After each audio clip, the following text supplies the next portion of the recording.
The ego is the system that runs your sense of self. It is made out of thought patterns, emotions, and behavior loops, and the stories that try to hold it all together. Left unchecked, it creates endless existential searching, chronic disconnection, and the persistent sense that something is wrong. The goal of my videos is clarity, to see your identity and its contradictions for what they are, named precisely, to finally understand what it is that we're all running away from. You, as many other people on this planet right now, have a lot of problems managing their own body and their own mind. People are unsatisfied, they are unhappy, and they want their life circumstances to change.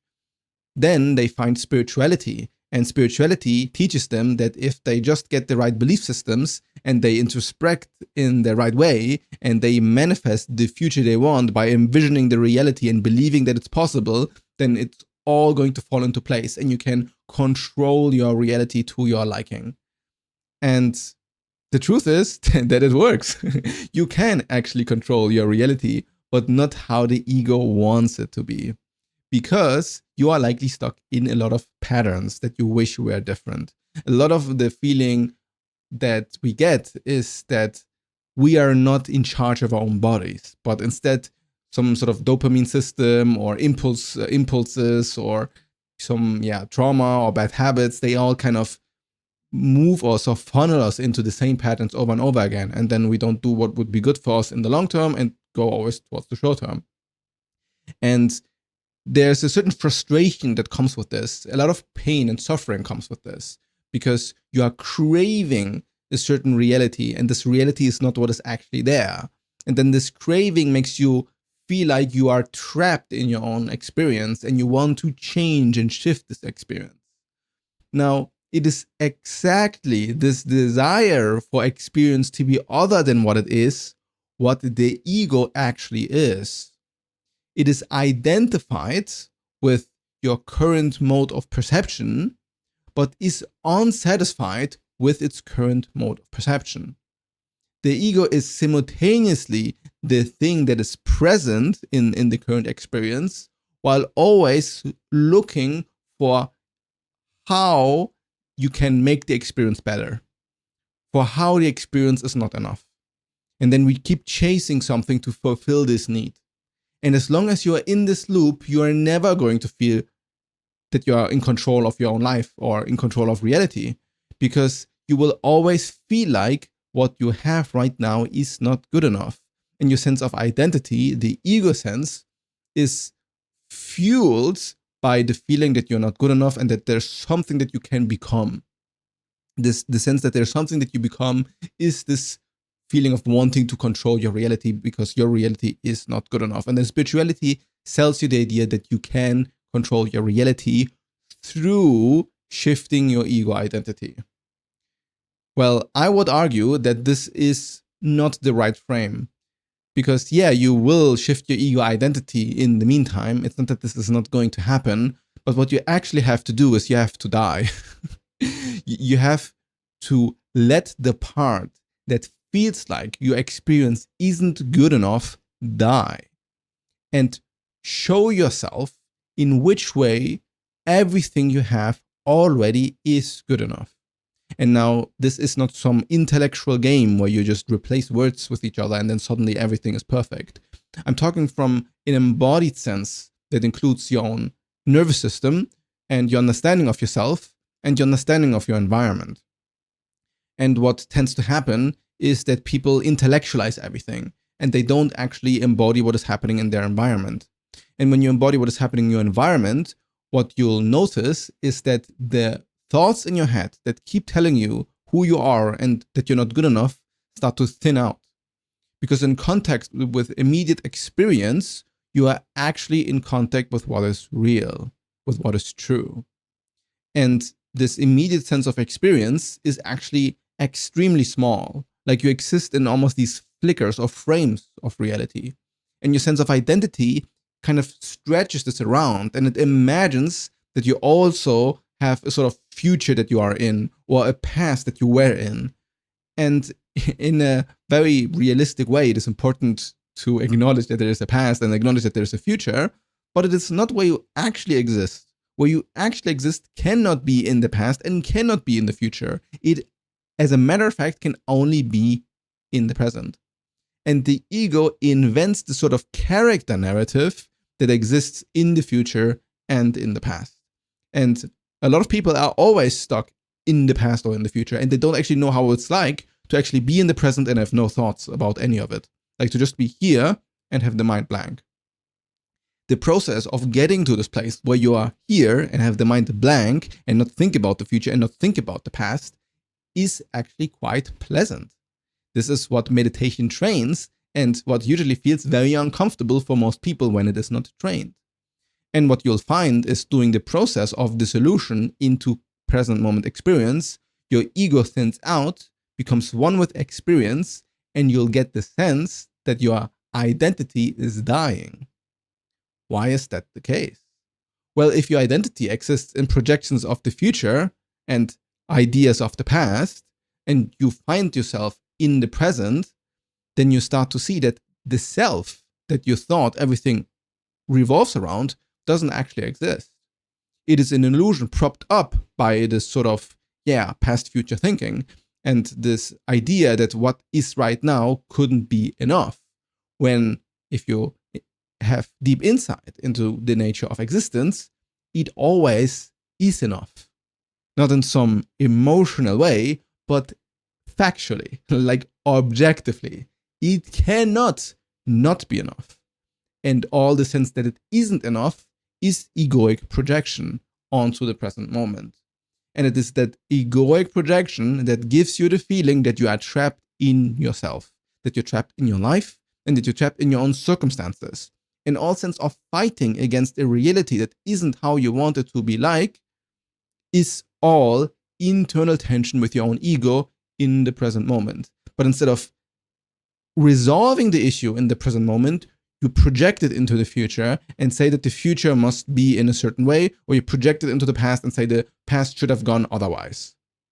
And think about how delusional this is, because you literally cannot be in any of those states. Like, it is disconnection with what is actually going on. And then when you completely embody the present moment experience, things start to flow. And the flow state is an experience where you are completely immersed in what you're doing right now. Like, there's no worry about anything, and there's just the joy of the moment. And if you experience the flow state, then you know how different it is, because you're not actually, like, it's almost as if you're not doing it yourself. It's as if everything is doing itself, and you're just kind of like the vehicle for it. And then you don't have to actually work that much anymore, because everything just flows easily. And if you've had a flow state experience, then you know exactly what I'm talking about. And if you hadn't, then what I'm saying might sound like superstition to you, or like some wishful thinking. But it works. And it works when you move yourself out of the way. When you start to move yourself out of the way, you stop resisting life for what it is, and then you start to die into life. The sense is that life itself is the movement of all things and is the thing that controls reality. And your futile attempts to control it was actually the thing that kept you stuck in where you are and gave you the sense that you are not in control. Because the ego is never in control. It can't be. It only has the illusion to have an influence over the future and an illusion to have an influence over the past. When in actuality, it is not the real kernel of freedom that you're looking for. Because if the ego was you and it was in charge of the future, well, if this was the case, then why does it always feel like that you're trapped in your own life? If that's the case, then whatever the ego coins as freedom or free will isn't actually that, but it is just driven by its own impulsive conditioning. This means that if you're always forced to do something like grabbing your phone in the morning, or eating a bunch of junk food, or taking too many drugs, or always chasing women, or always needing somebody there with you in order to feel okay, or chasing, a ton of money, but always being unsatisfied. Like all of these things aren't actually the control that the ego is looking for. It is not the satisfaction and the happiness that the ego is looking for. And the reason for this is that the ego is the thing that is unsatisfied. It is built to be so. It is built to chase something, to not look inward, to not look into the present. In the present, the ego would find out that it doesn't actually exist, that its projections are an illusion, and that in immediate presence, there is no control whatsoever. At least according to the definition of control that the ego uses, which is, very self-centered, but also full of, delusion about its own power or what it even wants. Because you know the feeling of chasing things that don't make you happy when you think they would make you happy. And then when the ego drops away in the present moment experience, you die into life and you remove this entire friction layer that is telling you that you are not in control of reality. It's the idea that you're not in control of reality is because there's a conflict within you, right? That there's a part of you that wants one thing and a part of you that wants another thing. And then there's what actually is the case. And the moment what actually is the case and where you're at and what you're doing and what you understand is happening aligns, then you will feel in control. And in a very real sense, reality itself is what is in control. So the idea that you could control your reality kind of implies that there's one center within you that you can call you, and this then is in control. But you cannot actually find that center because you have a lot of brain areas that decide what you need right now. You have an entire nervous system that decides what you need right now. You have, many organs, and they are also influenced by what you eat and how well you slept and all of this stuff. So you are way more than like one monolithic thing. So whenever you say, I want to be in control of reality, you must really ask, what is the I that wants to be in control of reality in the first place? It's the discomfort that screams, hey, I want something different, where you can introspect and find the sense of identity. The discomfort is the sense of identity. And once the discomfort drops away, the same way that when you do something that you enjoy doing, you feel in control. This is why spirituality can be summed up as accepting everything how it is.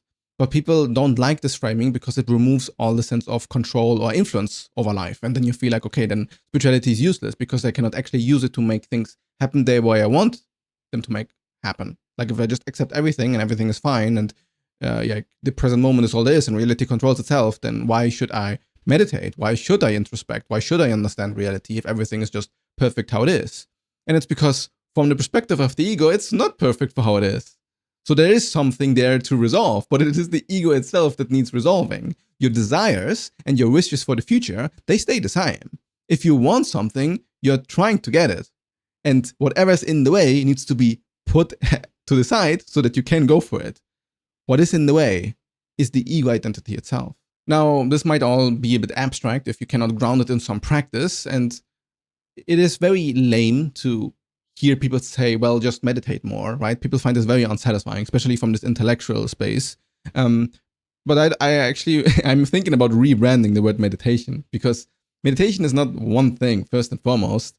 And secondly, it is really about the space in between. So when you notice in your body throughout the day that you actually have a lot of impulses that decide what you do on your own. Like if you grab your phone, you might suddenly be scrolling and don't notice that you grabbed your phone and are scrolling right now. You notice it while you're scrolling, and then maybe even then you're kind of unconscious about it. So then you feel like you don't have control over your life because everything is running on autopilot. And then this idea that everything already is okay how it is kind of doesn't like land because, well, I'm unsatisfied though. I'm smoking 2 packs of cigarettes a day and just accepting it isn't really helping. But it's because you're actually not accepting it. What you're doing is you're not giving the impulse space before the reaction. If you don't give the impulse space before the reaction, then it's an automatic impulse. And then you'll immediately feel identified with the pattern the moment you execute the pattern. So the pattern of grabbing cigarettes in a certain context is who you are identifying with, because the discomfort of the moment of not smoking cigarettes is the identity telling you you need to smoke a cigarette. And you can reduce it to a neural pathway in the brain. You can say it's a pattern that has been learned and shaped. You don't even need all the esoteric language. It doesn't really matter how you frame it for yourself. But the fact is that you're in a pattern, and the pattern is automized. And cigarettes is one example out of so many. Like, everybody runs on these patterns. And all what you need to do, and that's what's so difficult to do, is take space before you react to the pattern, which is at the end what meditation really is.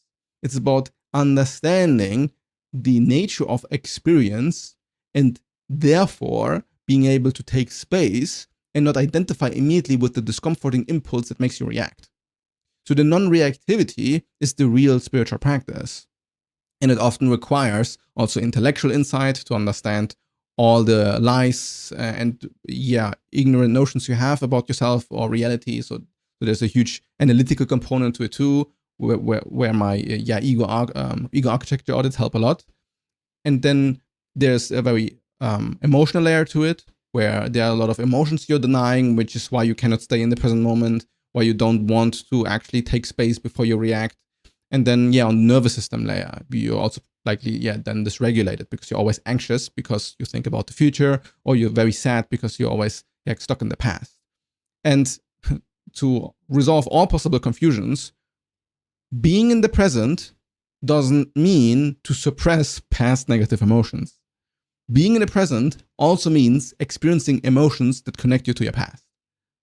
So it's not just that you can completely ignore what came before you, and it's not that it doesn't matter what happens in the future, because in some real sense, of course, there's the future, right? But the only way you get to these places, or you integrate these places, is in the present moment. There's no other way you could process these emotions, process these thoughts, but in the present moment. Just that this processing has to be done, not just ruminating, but feeling into your own experience. The ruminating part might be useful to point you to the emotion, or it might be useful to kind of deconstruct or dissect ideas that are untrue, which people usually get stuck at because you usually identify with untrue ideas because they're also like kind of a knot that is uncomfortable. And from there, it is much easier to then, feel your emotions and feel your feelings and be present to then dive into life, and then notice how from there, all the manifesting, all your beliefs create your reality, all the acceptance, all, the stuff that makes you feel like, okay, I want to make a positive change in reality, actually apply. Because what let's say your soul desires, or what you really desire beyond the ego, is there. And all friction to get there means that there's something in conflict. And whatever is in conflict are, in almost all cases, the old patterns that, keep you stuck there. And that's how you ascend